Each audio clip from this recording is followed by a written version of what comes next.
Amén, amén. Muchas bendiciones, iglesia. ¿Cómo se sienten? Qué bueno. Para mí es un privilegio y un honor estar un domingo nuevamente frente a todos ustedes, pero deseoso de que hoy no sea un domingo más, sino que hoy, cuando usted salga por esa puerta, Dios haya hablado a su vida y a su corazón. Amén. Entonces, ¿cómo se llama la serie? Ok, ¿y usted sabe cómo se llama el tema de hoy? El milagro. Rescatados por gracia. Bien, señores, el domingo pasado estuvimos de la mano de nuestra querida Bianca, una gran verdad en Efesios 1, perdón. Aprendimos que Dios nos escogió ¿desde cuándo? Desde antes de la fundación del mundo. Esto significa que nuestra historia no comienza cuando nacimos, sino que nuestra historia comenzó ¿dónde? En el corazón de Dios. Amén. Ya Dios había pensado lo que había para ti. Ya Dios había amado tu nacimiento, te había amado antes de que tú nacieras. Ya Dios tenía un propósito eterno con cada uno de nosotros. ¿Usted lo cree? ¿Eso fue lo que usted aprendió el domingo pasado? Entonces aprendimos, Bianca, que fuimos escogidos, que fuimos adoptados, que fuimos redimidos, pero que sobre todo fuimos sellados con ¿qué? Con el Espíritu Santo de nuestro Dios. Pablo en Efesios 1 nos mostró algo muy impresionante, y es que nuestra identidad no comienza en nuestra historia humana, comienza en Dios. Porque entonces, si lo analizamos, surge una pregunta importante. Si Dios nos escogió desde antes de la fundación del mundo, ¿por qué era necesario rescatarnos? Si Dios nos escogió desde antes de la fundación del mundo, ¿por qué era necesario que Él nos rescatara? ¿Por qué Cristo tuvo que venir? ¿Por qué hubo una necesidad de una cruz? ¿Por qué hubo necesidad de sangre? ¿Y por qué hubo necesidad de gracia? ¿Por qué? Por el pecado. Y ahí es donde Pablo nos dice, y por alguna razón él, bueno, dice, yo voy a mandar a hacer el capítulo 2 porque el 1 todavía le falta, tú sabes, material. Vamos a hacer el capítulo 2 para que podamos seguir comprendiendo. Entonces, aprendimos, Efesios 1 nos muestra el propósito eterno de Dios para nosotros, mientras que hoy en Efesios 2 vamos a aprender cuál fue la condición real de nosotros como seres humanos en la que Dios nos encontró. Efesios 1 nos enseñó quiénes somos en Cristo, pero hoy vamos a aprender cómo Cristo nos sacó, de dónde Él nos sacó. Y creo que hoy entendamos esto. Dios nos escogió desde la eternidad, pero también tuvo que rescatarnos en el tiempo. Y esto quizás no parece tan simple ahora, pero en la medida que vamos avanzando, vamos a ir entendiendo. Y lo voy a repetir. Dios nos escogió desde la eternidad, pero también tuvo que rescatarnos en el tiempo. Porque una cosa es el plan eterno de Dios para nosotros y otra cosa es el estado en el que Él nos encontró cuando vino. Amén. Entonces, ¿por qué Dios no escogió personas perfectas? Dios escogió personas como tú y como yo, personas heridas, vacías, pecadoras, confundidas, rotas y muertas espiritualmente. ¿Usted se identifica quizás en algún momento de su vida con estas cosas? Y aún así, conociendo cómo estábamos en nuestra situación de heridos, rotos, confundidos, perdidos, Él decidió amarnos. Abra su Biblia y vamos a buscar Efesios 2. Y vamos a estar trabajando desde el verso 1 hasta el 10. ¿Quién puede leer del 1 al 10? Erika.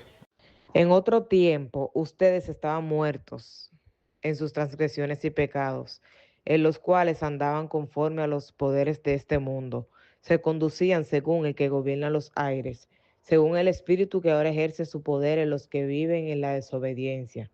En ese tiempo también todos nosotros vivíamos como ellos, impulsados por nuestros deseos pecaminosos, siguiendo nuestra propia voluntad y nuestros propósitos. Como los demás, éramos por naturaleza merecedores de la ira de Dios. Pero Dios, que es rico en misericordia, por su gran amor por nosotros, nos dio vida con Cristo, aun cuando estábamos muertos en pecados. Por gracia ustedes han sido salvados. Y en unión con Cristo Jesús, Dios nos resucitó y nos hizo sentar con Él en las regiones celestiales para mostrar en los tiempos venideros la incomparable riqueza de su gracia, que por su bondad derramó sobre nosotros en Cristo Jesús. Porque por gracia ustedes han sido salvados mediante la fe. Esto no procede de ustedes, sino que es el regalo de Dios y no por obras, para que nadie se jacte, porque somos hechura de Dios, creados en Cristo Jesús para buenas obras, las cuales Dios dispuso de antemano a fin de que las pongamos en práctica. Amén, amén. No lo cierre, vamos, quédese ahí. Yo quiero que me digan, Bianca, dame un milagro, Bianca. Sanidad, resucitó. Dame otro milagro. Poder despertar, abrir los ojos en la mañana, multiplicar los alimentos, sanarse de un cáncer, restaurar una familia, salir de las drogas. Todo eso son milagros. Y si yo te dijera que hay un milagro más impresionante que todos esos que hemos mencionado y lo que quizás no hemos mencionado, ¿tú me creerías? Pero eso lo vamos a ver poco a poco. Nuestra condición sin Cristo, podemos ver cómo Pablo nos identifica y nos dice cuál era nuestra situación sin Cristo. Y él dice, y Él os dio vida a ustedes cuando estaban, ¿qué? Muertos. Pablo comienza Efesios describiendo algo muy importante y fuerte. No describió solamente una persona que era mala, describió personas que estábamos totalmente muertas. Y esto es importantísimo entenderlo, porque Pablo no dice, estaban heridos, estaban débiles, estaban confundidos, perdidos. Pablo dice, estaban muertos. En otro tiempo ustedes estaban muertos en sus transgresiones y pecados. Dice, estaban muertos. Porque el problema más grande del ser humano no es externo, sino es espiritual. Y suena un poquito fantástico, pero realmente es así. Todos los que hemos ido avanzando un poco en la vida, nos hemos dado cuenta que las cosas externas son pasajeras, son importantes, pero no es lo que llena al ser humano. Recuerde que el alma fue diseñada por Dios y para Él. Por ende, todas las cosas que nosotros vamos consiguiendo y haciendo, si no reflejan el diseño para el que Dios lo hizo, al final todo es vacío, hueco, no funciona. Una persona puede trabajar, puede estudiar, puede venir aquí delante y reírse, salir a la playa y subir muchas fotos, puede aparentar que está feliz, venir a la iglesia incluso. Tú sabes la cantidad de veces que yo me he sentado en una de esas sillas como un zombie, que yo estoy aquí, pero no estoy aquí, pensando en mis problemas, en mis situaciones, y no ni siquiera en este local, en todos los anteriores, porque hace 14 años, ¿verdad? ¿Tú sabes cuántas veces yo he ido a un lugar como este? Me he sentado, Francis se ha parado, ha predicado, y yo salí como que nada sucedió, porque estoy lejos de Dios, y esa es la naturaleza de donde Dios nos sacó, y de donde Él quiere sacarnos a cada uno de nosotros. Hay personas que desgraciadamente por fuera aparentan que están muy bien, quizá aquí hoy. Hay personas que nos sonrieron, me saludaron, te saludaron a ti esta mañana, pero no se sienten bien, están vacías por dentro. Y lo más peligroso de la muerte espiritual es que muchas veces las personas, ellas mismas, nosotros mismos, Carolina, no nos damos cuenta de lo que nos está sucediendo.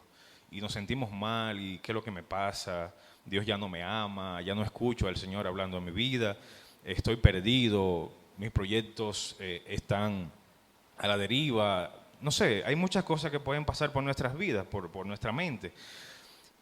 Aprender a vivir así es un peligro, porque dicen por ahí que la costumbre puede más que el amor. Obviamente no es el caso, pero cuando nos acostumbramos a vivir en este estado, todo nos parece que está bien. Aprender a vivir sin paz, sin propósito, sin presencia de Dios, lo triste que es vivir un día sin poder sentir la presencia de Dios. Cuando usted llega a su cama, cuando no oró, cuando no meditó en su palabra, cuando usted no siente que Dios está con usted porque usted mismo se ha alejado de su presencia. Pero Pablo dice, en los cuales anduvieron en otro tiempo. ¿Ustedes creen que usted anduvo en esos tiempos? pero que hoy no está ahí. ¿Usted considera que hoy usted no está ahí? Gloria a Dios. Porque antes de Cristo todos caminábamos en una dirección equivocada. Pero Pablo, en lo que va avanzando Efesios, menciona 3 cosas que gobernaban nuestras vidas. ¿Qué usted cree que gobernaba nuestras vidas antes de Cristo? Los malos hábitos. ¿Qué más? El pecado. El pecado. ¿Que alguien más levantó la mano por ahí? Pablo presenta 3 cosas esenciales. Y la primera es el mundo. Dice, siguiendo la carrera de este mundo. O sea, que nosotros estábamos envueltos en todas esas cosas. Y estamos por ahí divagando y perdidos. El mundo constantemente nos empuja como seres humanos lejos de Dios. Todo lo que nos rodea, la cultura, todo lo que hacemos, nuestras amistades, nuestras relaciones, todo siempre está empujando lejos de la presencia de Dios. Haz lo que sientas, vive para ti, son expresiones muy populares. No necesitas a Dios en tu vida y todo el mundo lo hace. Estas son cosas que regularmente, aunque uno no se da cuenta y aunque no te la dicen de manera directa, van a tu subconsciente y es lo que te está indicando. Poco a poco la sociedad entonces y cada uno de nosotros normalizamos el pecado, la inmoralidad, el orgullo, la frialdad espiritual y la rebeldía contra Dios. Y mucha gente, sin darse cuenta, comienza a alejarse de Dios. Número 2, ya comenzamos con el mundo, ¿verdad? Número 2, y aunque aquí no somos mucho de mencionarlo, Pablo dice que el enemigo, el diablo. Pablo habla del príncipe de la potestad del aire. La Biblia enseña que hay una batalla espiritual. Y aunque muchas veces nosotros vivimos ajenos a eso, porque tratamos de no pensar en eso, ¿verdad? Es una realidad bíblica y que hemos aprendido durante muchos años. Y Satanás trabaja engañando, distrayendo, esa es su favorita, él te distrae del propósito que Dios ha diseñado para ti, porque mientras más tiempo tú duras, probablemente más facilidad hay de que te alejes, de que te pierdas y de que lo extraordinario que Dios ha diseñado para ti no llegue a completarse. Y Él es experto endureciendo los corazones. ¿Por qué? Bueno, Él es el enemigo, pero su mayor satisfacción, y es de lo que Pablo intenta que reflexionemos, es mantenernos lejos de Dios. Recuerde que usted y yo estamos diseñados para estar cerca de nuestro Creador, cerca de las cosas que a Él le agradan, que a Él le gusta. Ese es nuestro diseño. Número 3, la carne. Y es una de las cosas más difíciles para todos nosotros. Pablo dice, haciendo la voluntad ¿de qué? De la carne. Porque el pecado no solamente está fuera, también lucha dentro de nosotros. Yo no sé cuál es tu lucha interna todos los días, o si tú vas subiendo de nivel, o si vas bajando, o si vas cambiando. Esta semana es una cosa, la otra semana es otra, pero nuestra lucha interna es constante, es diaria, porque el pecado nos acompaña donde quiera que vamos. Y aquí es donde cada persona puede verse reflejada, porque el pecado no se manifiesta igual en todos nosotros. Por ejemplo, vamos a hacer un check. Usted va cogiendo un check ahora y lo va dando, ¿verdad? El orgullo. No, aquí no hay nadie con orgullo, mira, nadie tachó. La mentira, la pornografía, la doble vida, el resentimiento. Ajá, yo te la tengo guardada. El odio, esa es peligrosa. La ansiedad, tú ves, ahí, pan, ahí. Me llaman el verdugo de la ansiedad. Dímelo. Ah, tú, por 2. Ah. Las adicciones. Cuidado con lo vicioso, Pero no importa, entregue esa adicción al Señor. Esa novela turca que usted está viendo, que no lo deja dormir. Porque, ¿sabemos? No. Pero vamos terminando el check, ¿verdad? Vamos terminando. El ego. No, aquí no hay nadie con ego. El ego. La falta del perdón. Pues está complicada. Señores, el resultado, vuelvan aquí ya, que ustedes llenaron toda la casilla. Pero el resultado siempre es el mismo, no importa cuál sea tu situación, el resultado de esto siempre es alejarnos de Dios. Ay, no, tan como tímido. Quizás hoy aquí hay personas como yo que nos encontramos en una situación como esta. Eh, Estamos llenos de vacío, cargados emocionalmente. Probablemente esa es una de las cosas que más predomina en nuestras vidas hoy, las emociones, nuestra mente divagando entre las situaciones, los problemas, dónde está Dios, cuándo llega la respuesta de Dios a nuestras vidas, perdidos, desesperados. Hay situaciones que nos desesperan, fríos espiritualmente, sin dirección. Y aunque intentaban llenarse con cosas como relaciones, dinero, trabajo, placer y reconocimiento, nada logra llenar el alma. Recuerden que el alma fue creado para Dios y cuando Dios no ocupa el centro, nada logra satisfacernos completamente. Amén. Y aquí Pablo quiere que entendamos algo muy importante. El ser humano, señores, no necesitaba solamente consejos, necesitaba salvación. O sea, con todas esas cosas que mencioné anteriormente, es importante que alguien se te acerque y te diga, mira, confía en el Señor, todo se va a solucionar, tu depresión, tu ansiedad. Pero generalmente lo que necesitamos es dejarnos encontrar por Dios en medio de estas situaciones y que Él venga a nuestras vidas. Amén. No necesitábamos solo motivación. Vamos, Indira, tú puedes, levántate, hombre, deja esa pereza. Necesitamos resurrección espiritual, necesitamos volver a ese primer amor que nos mantenía vivos y intensos. Vamos para la iglesia, vamos para la calle, vamos a hacer muchas cosas. Y cuando estudiaba esto pensaba en mi vida, porque poco a poco uno va normalizando las cosas en la vida y uno se va parqueando a la derecha y dice, no, yo hoy no voy, hoy no participo.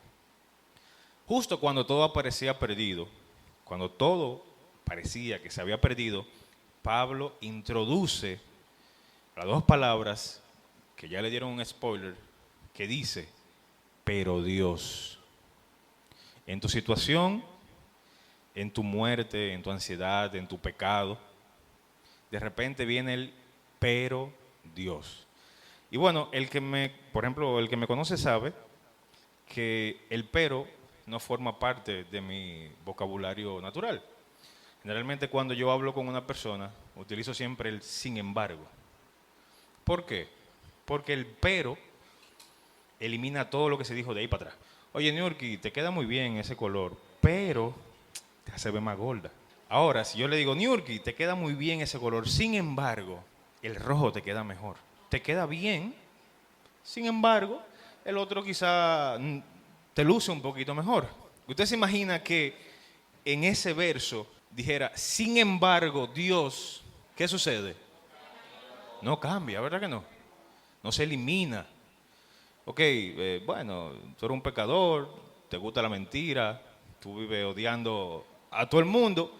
Sin embargo, Dios, que es rico en misericordia, dale para allá, no importa, porque ajá, Él es rico en misericordia.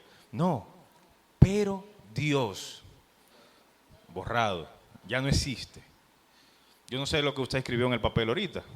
Yo puse, yo estaba muerto, pero Dios me dio vida.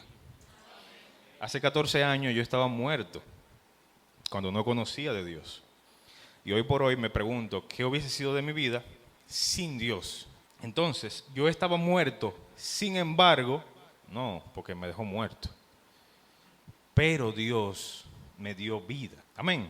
Pero Dios que es rico en qué? En misericordia, por su gran amor, por cada uno de nosotros, nos dio vida con Cristo, aun cuando todos estábamos muertos en el pecado.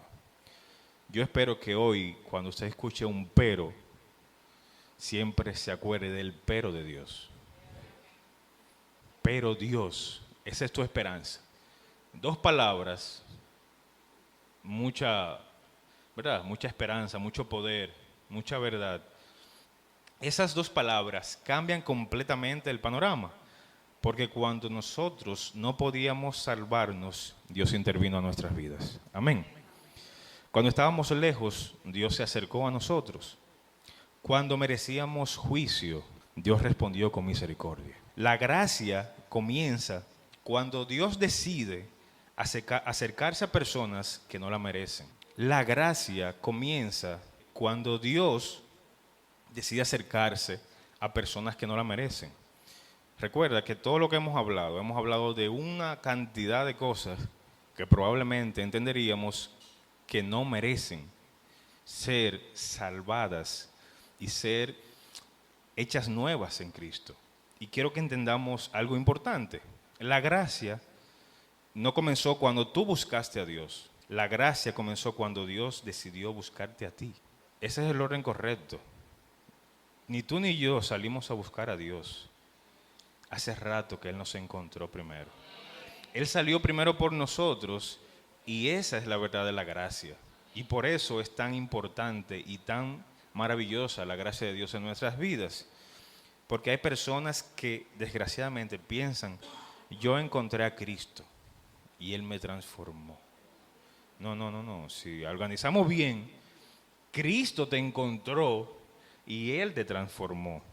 La realidad es que Cristo fue quien salió a buscarnos todo el tiempo. Hace 14 años, cuando yo conocí esta iglesia y conocí de su palabra, ya hace rato que Dios estaba tratando con mi vida. Porque no es fortuito, no simplemente tú llegas un día a un lugar y escuchas que alguien está predicando o que algo está sucediendo y tú decides aceptar a Cristo. No es así. Él ya te encontró hace mucho, tu corazón estaba preparado para ese momento. Y eso es exactamente lo que Efesios 2 nos está mostrando desde el capítulo 1. Dios nos escogió desde la eternidad, pero también entró en nuestra historia para rescatarnos en el tiempo. ¿Recuerdan lo que yo dije al principio? Dios nos escogió desde la eternidad, como nos enseñó Bianca, pero también entró en nuestra historia para rescatarla en su historia, donde se sentía mal, donde, qué sé yo, muchísimas cosas que quizá yo no conozco. Él dijo, yo voy a intervenir en la historia de cada uno de nosotros, de cada uno de ustedes, para rescatarnos en el tiempo que Él había decidido y que era prudente para Él. Hubo un día donde Dios llegó a tu vida, yo no sé cuál fue ese día, yo recuerdo el mío, y tal vez fue en una prédica, tal vez fue en un proceso difícil. Somos expertos en dejar que Él entre cuando nos está llevando San Quintín. En una crisis, en una oración, hay oraciones que transforman las vidas. En un momento de quebranto donde ya no podías más. En el instante donde sentías que ya nada era suficiente, no valía la pena continuar. Pero hubo un momento donde el propósito eterno de Dios te tocó, llegó a tu vida.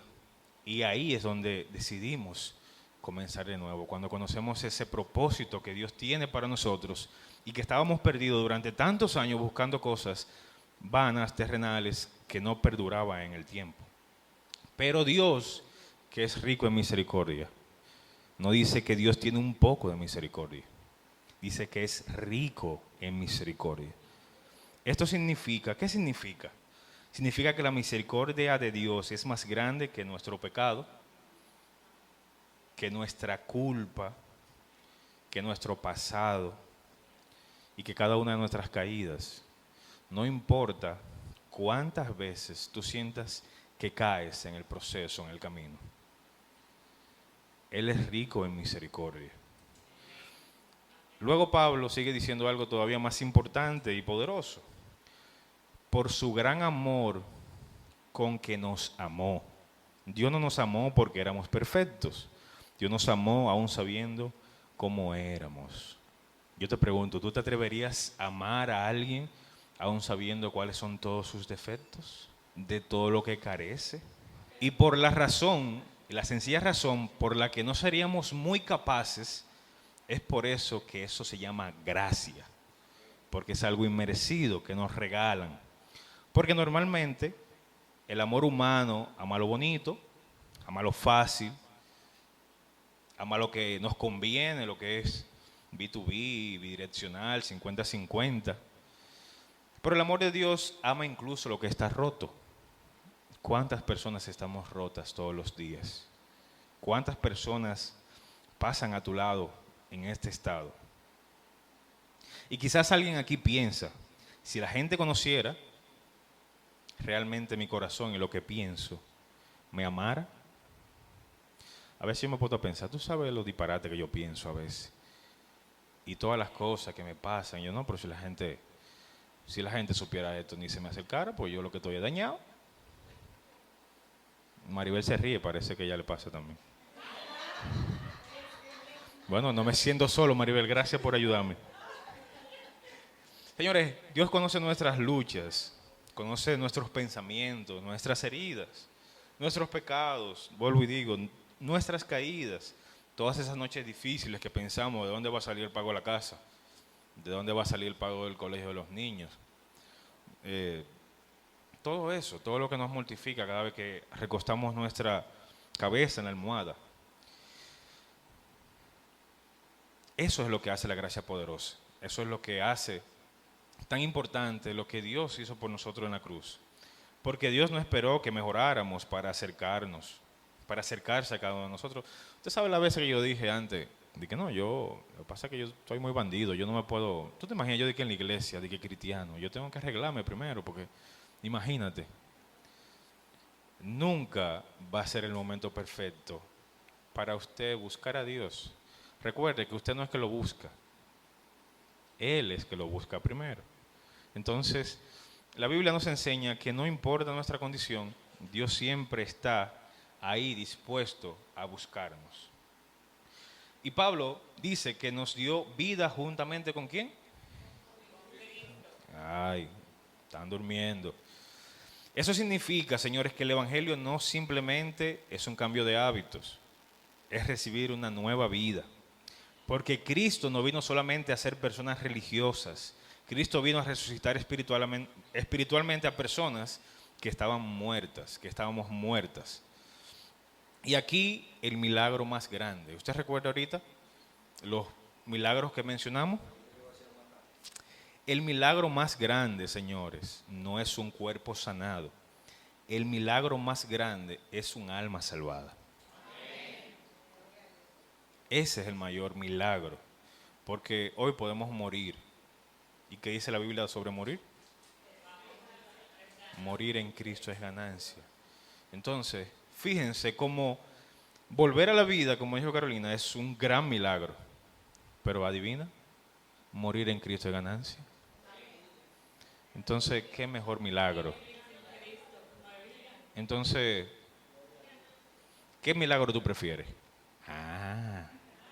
No, yo quiero saber ahora, ¿qué milagro tú prefieres? Pero está bien, no te voy a poner en eso. Ok, salvos por gracia, no por obras. ¿Qué usted cree de eso? Dice Pablo, porque por gracia ustedes son salvos. Pablo ahora quiere dejar algo completamente claro. La salvación no se gana.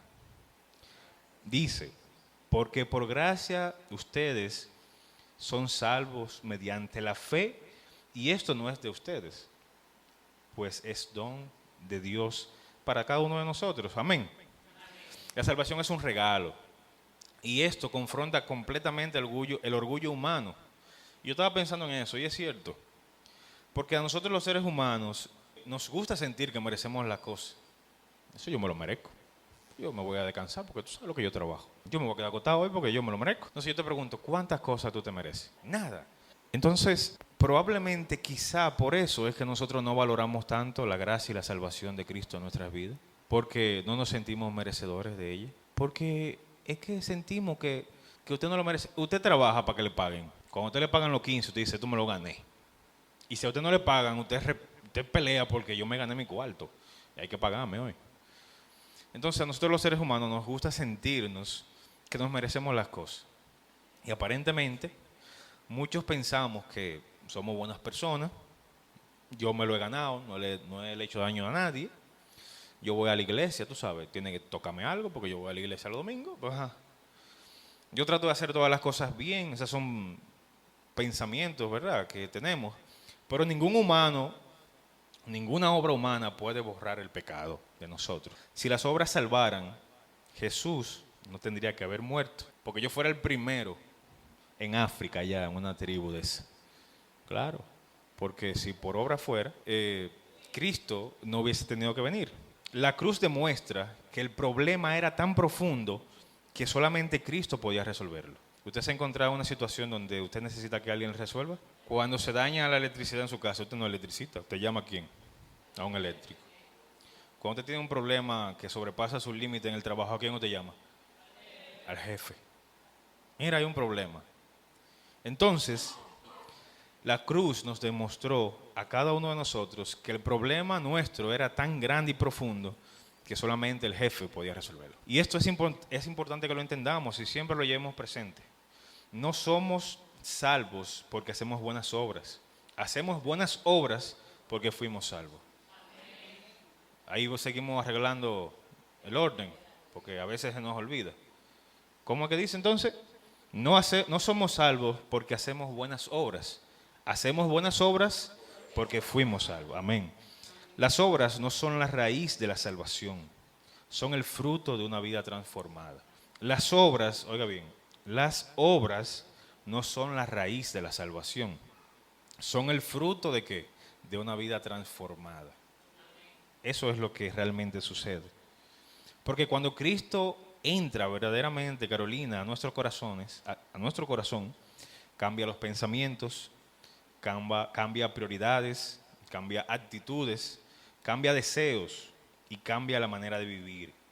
Y aquí quizás hay muchas personas que llevamos años intentando cambiar por nuestras propias fuerzas. Yo soy experto en ese asunto. Porque yo siempre estoy pensando que Dios me dio la habilidad y la capacidad de yo salir de esta situación. Pero hay situaciones que realmente suceden en nuestras vidas porque Dios quiere hacer algo con nosotros ahí. Ya sea porque Él quiere que aprendamos a depender más de Él, ya sea porque Él quiere mostrarte cuál es el verdadero camino en el que debes estar, o simplemente para trabajar con nosotros de manera interna. Entonces, es complicado. Voy a dejar esto, voy a cambiar, voy a mejorar, voy a empezar de nuevo. ¿Se parece a alguna de esas a usted? Voy a dejar esto, no lo vuelvo a hacer. Voy a cambiar, voy a mejorar, voy a empezar de nuevo y volvemos a caer. Porque no es con la fuerza de ellos, con la del Señor. Entonces, porque la transformación verdadera, señores, no ocurre solamente con esfuerzo humano. Ocurre cuando Cristo toma el corazón de cada uno de nosotros. Y eso es lo hermoso del Evangelio, que Dios no solamente perdona, también transforma. Porque usted se imaginara que, está bien, yo te voy a perdonar. Me perdonaste, pero nada cambió en mí. Eso es lo maravilloso del Evangelio. Que Dios, cuando fallamos, nos perdona y nos ayuda a cambiar, nos transforma nuestra mente. Entonces, eso es lo que hace tan único el Evangelio y eso que usted y yo tenemos, gracias a Dios, ¿verdad? Rescatados para vivir para su gloria. Esa es nuestra realidad, esa es nuestra vida. Dice Pablo, porque somos ¿qué? Hechura suya. Porque somos hechura suya, creados en Cristo Jesús, ¿para qué? Para buenas obras. Y aquí volvemos nuevamente con Bianca, Efesios 1. Porque Dios no solamente nos rescató del pecado, nos rescató para un propósito. ¿Tú sabes lo que tú rescatas a alguien simplemente para tenerlo rescatado ahí en una esquina? No, Dios nos rescató porque Él tiene un propósito para nosotros. Si no, ¿qué sentido tiene? Entonces, si en algún momento tú has recibido la salvación, tú has recibido a Cristo en tu vida, algo se ha movido en ti, es porque Dios tiene un propósito.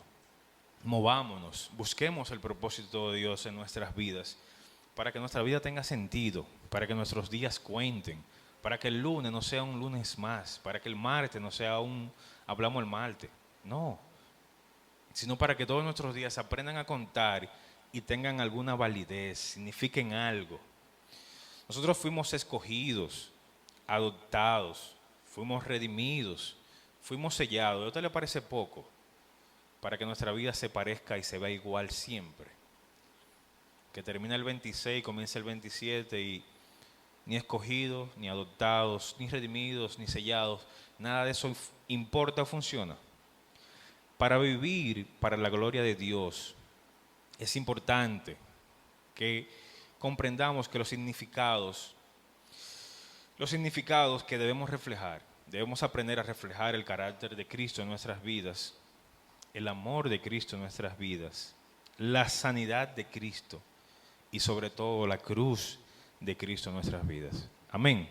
Cuando alguien realmente entiende la gracia, comienza a amar más a Dios, comienza a buscar más de su presencia, comienza a abandonar el pecado y comienza a vivir diferente.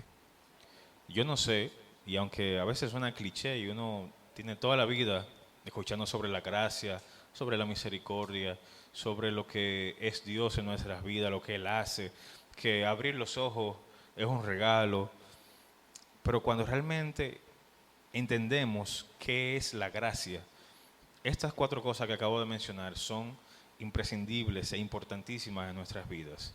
Comenzamos a amar más a Dios, comenzamos a buscar más de su presencia, abandonamos el pecado, comenzamos a trabajar en todas esas cosas que a Dios no le agradan y comenzamos a vivir diferente. No porque estemos obligados, sino porque fuimos alcanzados por el amor de Dios. Y quizás hoy habemos personas aquí que necesitamos recordar esto. Tu vida tiene un propósito. ¿Tú crees que tu vida tiene un propósito? Amén. Ya lo descubriste. Tú sabes para qué fuiste. Rescatado, salvado, para qué Dios regaló su gracia a tu vida. No eres un accidente, no eres olvidado. Tú fuiste diseñado ¿para quién? Para Dios, para glorificar su nombre. Comienza por ahí, porque ese es tu diseño. Entonces, la Biblia dice, buscad primeramente el reino de Dios y su justicia, y todo lo demás será añadido. Entonces, el manual es simple, comenzar por ahí. Y todo lo demás Dios nos lo mostrará en nuestras vidas. Y yo he decidido comenzar por estos principios para encontrarle un poquito más de sentido a mi vida y no sentirme abrumado solamente trabajando, solamente en familia, solamente en cuánto hay en la cuenta disponible. Cuando comenzamos a buscar el diseño original para el que fuimos creados y seguimos de paso a buscar primeramente el reino de Dios y su justicia, todas las cosas realmente comienzan a funcionar de manera correcta. Y a veces nos sentimos estancados porque se nos olvidan estos principios que son simples pero poderosos para cambiar toda nuestra vida. El pecado tiene un fin y es alejarnos de Dios. El propósito de Dios en nuestras vidas, ¿cuál es el fin que tiene? Acercarnos a Dios. No importa cuál sea tu talento, tu ocupación, tu trabajo, tu habilidad, el fin es el mismo porque todo eso te lo dio Dios. Entonces, todo lo que hagas, no importa si es de vocación, si es porque te lo pusieron, todo tiene que acercarte a Dios. No importa. Tu trabajo, publicidad, vendiendo empanadas, vendiendo agua, instalando motor, instalando cerco, diseñando aplicaciones, desarrollo web, en la banca, no importa. Todo tiene que acercarte a Dios. Y cuando entendemos esto, porque el asunto está que dividimos entre lo que me gusta y lo que le pertenece a Dios. Lo que es mi hobby y lo que le pertenece a Dios. Todo debe ir junto en el mismo paquete.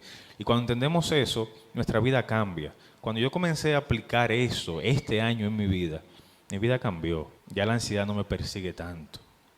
Ya el estrés comienza a desaparecer. El dolor en el pecho ya de vez en cuando. ¿Tú sabes por qué?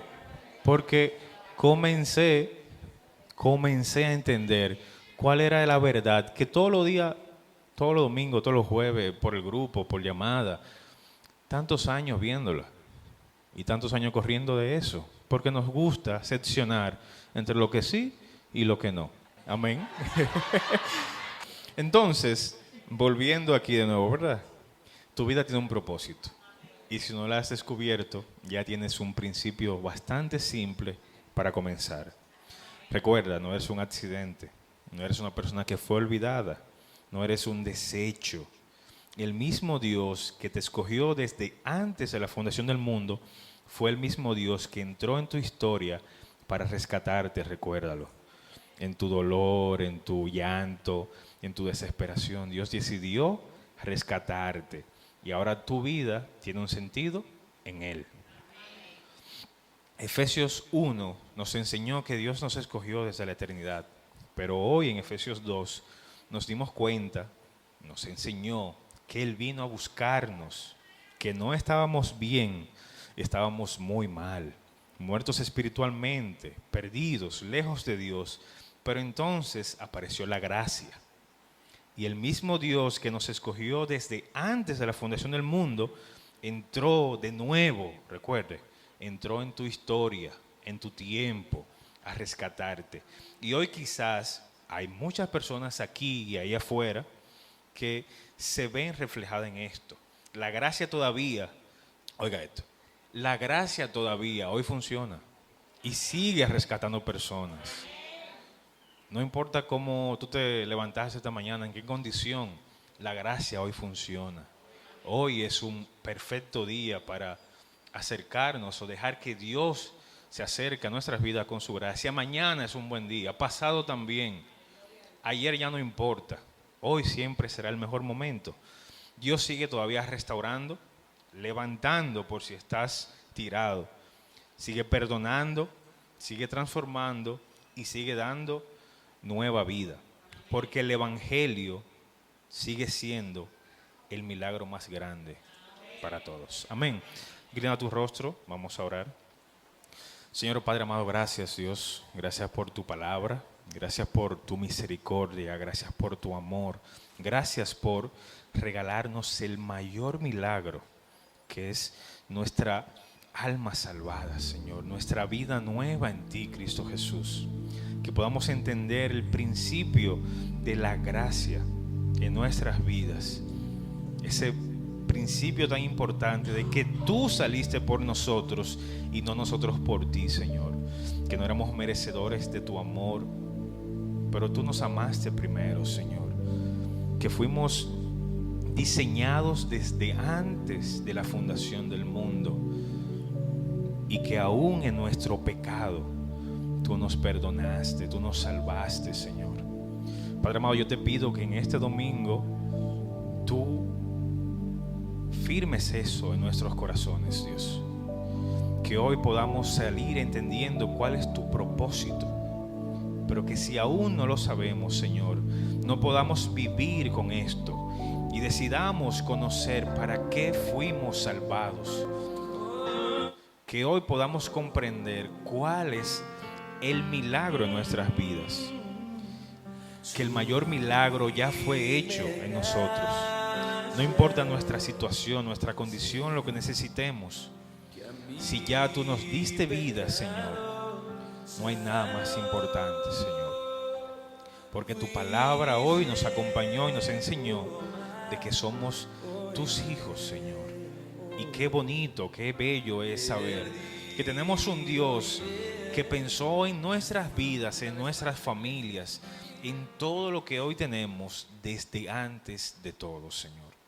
Padre amado, que nuestra vida pueda reflejarte, que nuestro nuestro caminar, Señor, pueda invitar a otros a acercarse a ti, oh Dios. Gracias por tu palabra, que hoy seamos hacedores de esta y que podamos meditar durante mucho, mucho tiempo, Señor, en ella. En el nombre de Jesús. Amén.